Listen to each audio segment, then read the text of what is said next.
Thank you, Emily, for your very kind introduction. They say that every Jew has a story.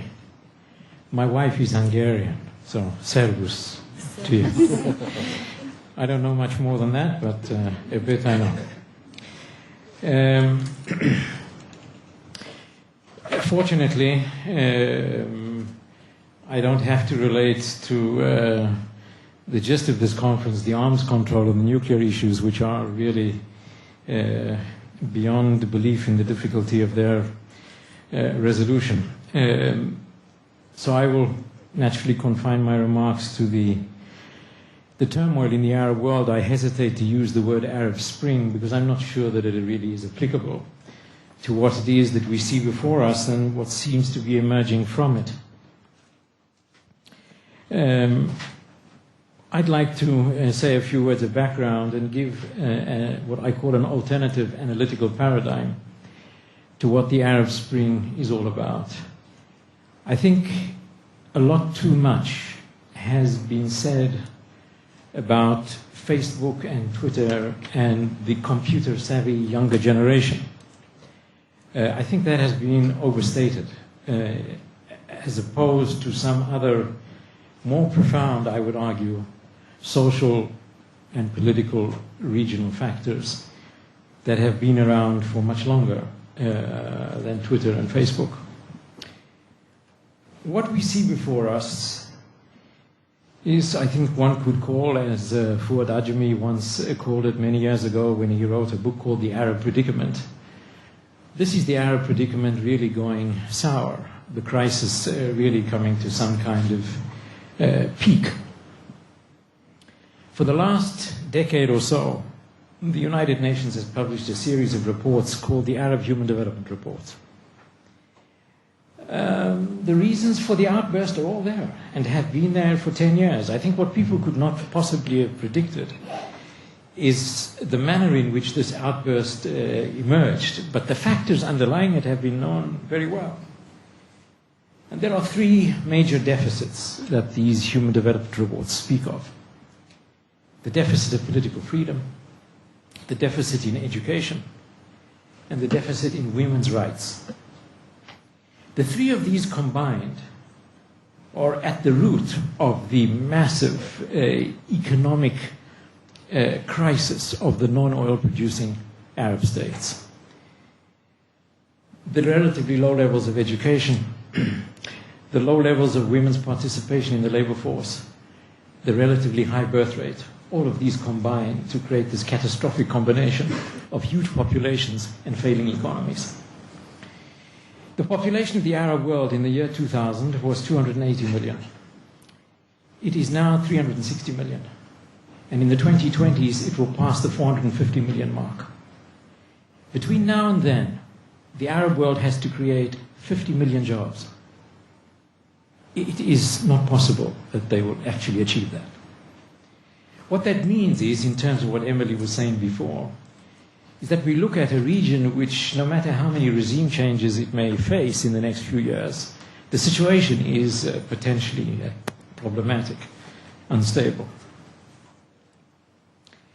So we see before us this explosion of what they call the youth bulge, this massive young generation which has a hopeless future ahead of it. And they have the universalist aspirations that people all over the world have. And in that respect, the Arab world is very much part of this modern world where people want freedom and justice and prosperity like people want everywhere. And the changes that we already see before us, societies that are becoming more pluralist, less autocratic, with massive popular participation in politics. The media, the modern media, the cutting edge of the modern media, very much part of this changing social and political sphere, if it is satellite television or Facebook and Twitter and all the rest. But all of this hides something more significant.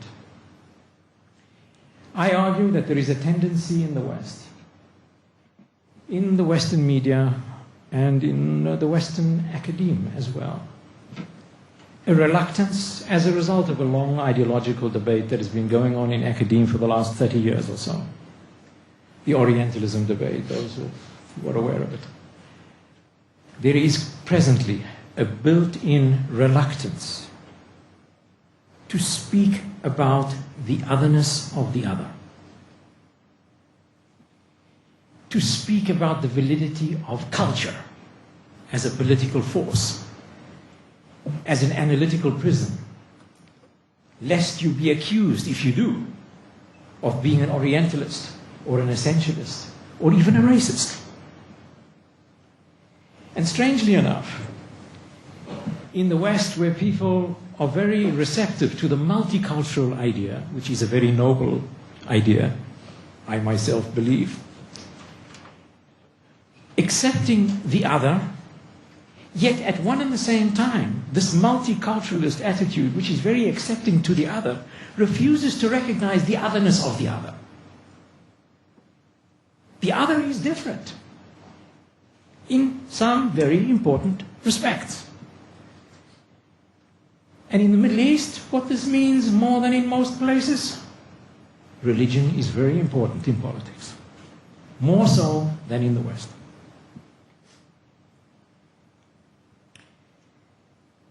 And I think that the emphasis on Facebook and Twitter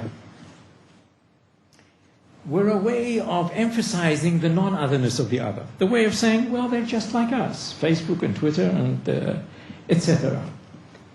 But I think that contributed to missing the point and to misanalyzing the situation. Now everybody is suddenly surprised that the Islamists are winning everywhere and not the Facebook people. Well, they shouldn't have been so surprised had they borne in mind the trends that I want to speak of.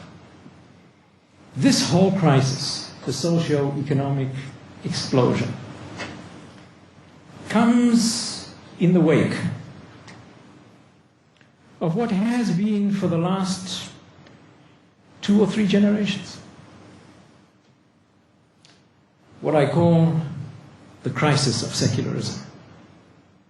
Secularism in the Arab world, and not just in the Arab world, in the Middle East, and I would argue in Israel too, is in retreat.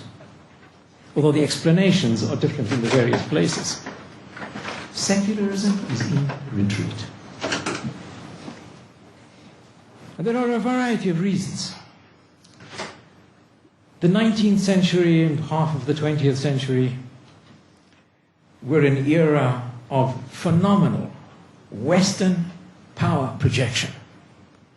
The West was the great winning force, expanding, and the brilliance of Western ideas, the huge economic expansion of the West. The West was the force to emulate. And the Arabs and the Turks and the Persians a little later than the Turks throughout the 19th century did their level best to imitate the West, to be like the West, to meet like with like, to become like the West, to contend with the West as equals. And thus the movements for Islamic reform and the emergence of nationalism and a host of other factors that historians of the Middle East would be very well aware of. But this expansionist West, all-powerful, could do nothing wrong. Presently, and in the last few years especially, can almost do nothing right. The West is seen to be now in decline and in very profound crisis. Rightly or wrongly is another matter. We're just talking about the images now.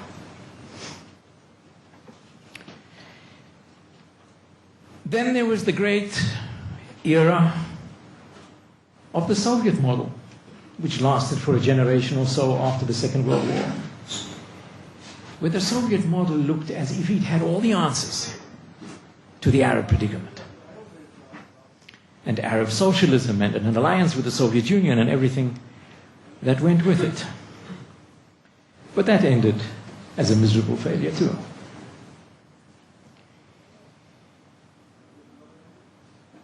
Arab nationalism, which is a product of this process of westernization. Arab nationalism failed too. And Arab nationalism wasn't just this idea of pan-Arabism as Abdel Nasser had it. Arab nationalism was the platform for secular politics in the Arab world. Arabism spoke about Muslims and Christians as one people. It did not unite people by their religion. In fact, it mobilized a new kind of unity, which was not based on religion, which actually sought to discard religion as the cohesive element of society. And as Arabism has drifted into the past, and major Arab states that used to be the movers and shakers of the Middle East have lost a lot of their regional clout. The leading states of the Arab world today, of the leading states of the Middle East, I should say, are not Arab countries, but non-Arab countries. Turkey, Iran, and Israel to a certain degree. The three most important states of the Middle East are not Arab states. There is not one single Arab state from Morocco to the Gulf, perhaps with the occasional exclusion of Saudi Arabia, who are really regional movers and shakers.